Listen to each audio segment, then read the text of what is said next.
Hola amigos, hoy vamos a hablar sobre uno de los objetos SCP que odio, la persona de las sombras. Para quienes no lo saben, soy el detective Void. Durante muchos años he estudiado los objetos anómalos de la Fundación SCP y comparto mis investigaciones en este blog. Pero no necesitas saber de mí, sabremos sobre SCP-017, también conocido como la persona de las sombras. De todos los posibles tipos de objetos anómalos, este no me gusta especialmente, te diré por qué. SCP-017 pertenece a la clase Keter, lo que significa que es capaz de la destrucción masiva y es difícil de contener. Ya está claro por su apodo que esta entidad parece una sombra humana, más específicamente la sombra de un niño, ya que el objeto mide solo 80 centímetros de altura. Parece el contorno de la figura de un niño y consiste en una especie de materia humeante. Es imposible distinguir las características individuales de esta sustancia. También se desconoce si SCP-017 es una criatura de las sombras o si esta es solo su capa exterior. Los especialistas de la Fundación no han logrado averiguar si hay algo más dentro de esta neblina, pero no han descartado la posibilidad. El hecho es que el objeto permanece prácticamente sin estudiar debido a sus propiedades anómalas. Esta entidad destruye inmediatamente a cualquiera que le arroje una sombra. SCP-017 aumenta de tamaño lo suficiente como para envolver completamente lo que proyecta la sombra y luego la criatura la absorbe por completo. Cuando no queda rastro de él, el objeto vuelve a su tamaño y estado normales. Para contener a la persona de la sombra, se colocó en una cámara de plexiglas de 1 metro de alto, 50 centímetros de largo y 50 centímetros de ancho. Esta jaula está suspendida en medio de una habitación de paredes de hormigón con dimensiones de 6 por 6 por 4 metros. Se instalan potentes luces en toda la cámara, así como en el suelo, dirigidas directamente al objeto. Un equipo de empleados de la Fundación monitorea la iluminación constante y uniforme de SCP-017. Realizan inspecciones rutinarias de la calidad de las lámparas, generadores automáticos y sistemas de suministro de luz de emergencia. Los trabajadores ingresan a la habitación solo para reemplazar la lámpara, ya sea de emergencia o de rutina. Deben llevar traje reflectante y en ningún caso deben cortar el haz de luz que emana del foco para no proyectar sombras sobre el objeto. Esa es prácticamente toda la información sobre la persona de las sombras. Todavía hay un documento complementario 017-1, pero no podré obtenerlo incluso si doy mi mano derecha. El acceso a él requiere un nivel de autorización beta. Además, este documento es del archivo inicial de la Fundación, que son especialmente difíciles de obtener. También sabemos que el objeto se presentó a SCP-682, el reptil difícil de destruir. Una vez en la celda con la persona de las sombras, el reptil hizo una serie de sonidos fuertes en varias frecuencias. Los sonidos desactivaron algunos de los equipos y los empleados los describieron como el rugido más terrible de un dios. Como estaba escrito en el documento, SCP-017 pareció reaccionar con los sonidos del reptil y se encogió en el rincón más alejado de la celda de contención. El reptil trató de salir de la habitación y maldijo a los empleados, llamándolos bolsas de carne sucia. SCP-682 fue enviado de regreso a su celda. Los científicos aún tienen que entender si el reptil hizo este sonido para comunicarse con el objeto o fue un intento de causarle daño. No me gusta la persona de las sombras por varias razones. Primero, la cantidad extremadamente limitada de información al respecto. Es difícil llegar a conclusiones más o menos concretas sobre el objeto. Segundo, su forma sombría. Es espeluznante y evoca un miedo primordial. Pero lo que es más importante, hay docenas de formas de explicar los orígenes de una criatura así, pero la falta de información te impide elegir una o incluso algunas. Tercero, el hecho de que las organizaciones ocultas y casi mágicas están involucradas con el objeto. En este caso, su existencia, forma y propiedades se explican por manifestaciones divinas. No cuestiono la efectividad de la coalición oculta global en su contención de objetos particularmente peligrosos e incomprensibles. Y sin embargo, creo que cada anomalía se basa en una ley científica matemática. Es solo que no todas las conocemos o entendemos.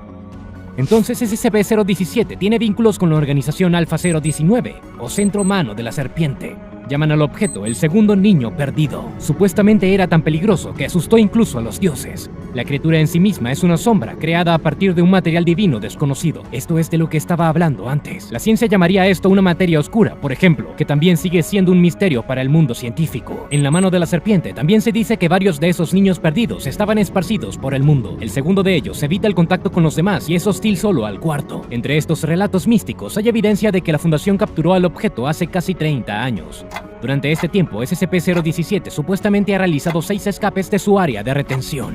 De acuerdo con la mano de la serpiente, la Fundación SCP fue voluntaria para mantener el objeto en cautiverio. Esta frase probablemente implica el alto nivel de peligro de la criatura y sus repetidos intentos de escapar. La mano de la serpiente es una organización que contiene y usa objetos anómalos. Son hostiles a la Fundación SCP, la COG y prácticamente todas las demás organizaciones relacionadas. A los primeros los llama los carceleros y a los segundos los quemadores de libros. La organización es responsable de 2 intrusiones en los edificios de la Fundación. Durante el primero, sus miembros robaron a SCP-268, el gorro de negligencia, lo que hace que la gente ignore la presencia del individuo que lo usa. La segunda vez, la mano de la serpiente irrumpió en la zona 19. Durante esta intrusión, un cierto LS, que se cree que es el jefe del centro, entró en el edificio de la fundación a un ritmo casual. Presumiblemente usaron el mecanismo SCP-914 que mejora las cosas. El objeto SCP-407 también desapareció durante este robo, también conocido como la canción del Génesis. Se trata de una grabación de audio en un idioma desconocido, cuya reproducción facilita el crecimiento celular acelerado de todos los organismos vivos al alcance del oído. Se encontró una nota en la celda del objeto. Dijo que la fundación debería estar agradecida por la eliminación de SCP-407. La mano de la serpiente se basa en cierta biblioteca del vagabundo que existe en otra dimensión. Hasta el momento, nadie de la fundación ha logrado llegar. Al entrar en el portal, los operativos son atacados por criaturas anómalas. La coalición oculta global logró infiltrarse en la biblioteca y recopilar más información sobre la mano de la serpiente, pero aún no es suficiente. Los agentes de la coalición son particularmente odiados allí. La mayoría de los casos de violencia a manos de los miembros de Mano de la Serpiente se han reportado en su contra. Los miembros de la organización se llaman a sí mismos gente común, unidos por una creencia en común. Se oponen a la destrucción y detención de objetos anómalos y llaman a la coalición oculta y la fundación sus enemigos, acusándolos de perseguir comunidades paranormales. He elaborado mucho al describir este centro porque no les hablé de ellos antes, y también para mostrarte que no me gustan los objetos asociados con este tipo de organizaciones. Y aunque SCP-017 ya está envuelto en una capa de divinidad, intentemos averiguarlo basándonos en la información que tenemos. La forma sombría del objeto puede explicarse por un tipo de materia desconocido o por el estado de esta materia, como el plasma, por ejemplo. También podría ser una criatura de otra dimensión, lo que no invalida la primera opción. Pudo haber tomado forma humana después de su primer contacto con un ser humano que aparentemente era un niño de 3 años. Incluso podría ser una persona atrapada en el limbo entre dimensiones o alguien en un espacio de 4 dimensiones. Aquellos de ustedes que han visto Interstellar o Twin Peaks saben de lo que estoy hablando. Es extremadamente difícil estudiar un objeto sin violar las condiciones de su mantenimiento, por lo que los científicos de la Fundación aparentemente no saben más que tú y yo. En el caso de SCP-017, es importante comprender cómo y por qué absorbe todo lo que lo rodea. Sabemos que se expande a cualquier tamaño que sea necesario para cubrir completamente el objeto proyectando una sombra sobre él. Entonces es lógico que expanda su capa de sombra externa, si podemos llamarlo así, o es capaz de expandir el área de espacio multidimensional en el que existe. Dado que los objetos absorbidos por la persona de las sombras no dejan rastro después de ser devorados, pueden estar en cualquier lugar fuera de nuestros campos de visión y percepción táctil, o se transforman en energía necesaria para la supervivencia del objeto. Esta teoría se hace eco de los pensamientos de varios miembros de la Mano de la Serpiente. Sugirieron que a medida que el segundo niño crece, por así decirlo, se vuelve cada vez más absorbido por su propia sombra. Puede intentar compensar esta destrucción devorando objetos en masa. Para mí, esta es la línea de pensamiento más plausible con respecto a la naturaleza de SCP-017. El hecho de que nos parezca amenazante no lo convierte en hostil. De hecho, no lo es. La criatura no ataca exclusivamente a los humanos. No está claro si realmente puede diferenciar entre personas y objetos inanimados. Lo importante es que elimina todo lo que ensombrece. Eso es lo único que no puedo entender. Entonces, ¿qué es una sombra? Es un área donde no caen rayos directos de luz. A SCP-017 no le gusta la luz, lo cual se desprende del mecanismo de contención utilizado en la zona de la fundación en la que se encuentra. Incluso es posible que un rayo de luz directo lo dañe o bloquee el acceso a su dimensión o fuente de energía. En tal caso, una sombra que cae actúa como una especie de puente o puerta que puede utilizar. Sin embargo, esto solo sería lógico si estuviera escondido en la sombra. Podríamos suponer que las sombras simplemente lo molestan, pero esto es demasiado humano. La teoría que pueda alimentarse de ellas parece particularmente infundada para mí, ya que, después de todo, una sombra no es un objeto, sino un espacio fenómeno óptico. Quizás ahí esté la respuesta. Vivimos en un espacio tridimensional, y si tomamos en cuenta el tiempo, entonces es un espacio de 4 dimensiones. Una sombra es una imagen plana, es decir, bidimensional. Indica claramente un plano, como los que todavía se dibujan en la clase de geometría de la escuela. Si hay un punto de contacto cuando el objeto que proyecta la sombra está parado en el piso, colgado de la pared o del techo, entonces se representa un sistema de coordenadas tridimensional. Mientras tanto, uno de sus planos actúa como plano de sombra. Yo, por supuesto, ya estoy fantaseando un poco, pero este punto me parece importante. Quizás un sistema tridimensional como un plano de sombra y una criatura de 4 dimensiones al alcance de la sombra abre el acceso al mundo del objeto. En este caso, SCP-017 se está defendiendo de lo que pueda aparecer en ese portal, o está defendiendo la dimensión inalcanzable de los forasteros. Todos podemos estar de acuerdo en que si la persona de la sombra vagara por la Tierra al tiempo suficiente, lo devoraría todo. Bueno, casi todo, tanto que de todos modos sería difícil no notarlo. Es posible que este fuera el caso alguna vez, aunque hace mucho tiempo. Y todo este tiempo el objeto ha estado en condiciones que lo han disuadido de hacerlo. La pregunta es, ¿qué pasa si, por ejemplo, se encuentra en la oscuridad total? Entonces, ¿a qué teoría del origen de SCP-017 te inclinas? ¿El divino segundo niño de la Mano de la Serpiente o la persona de la sombra en un espacio multidimensional? Compártelo abajo en los comentarios, dale me gusta y suscríbete a mi canal. Todavía tengo mucho que contarte.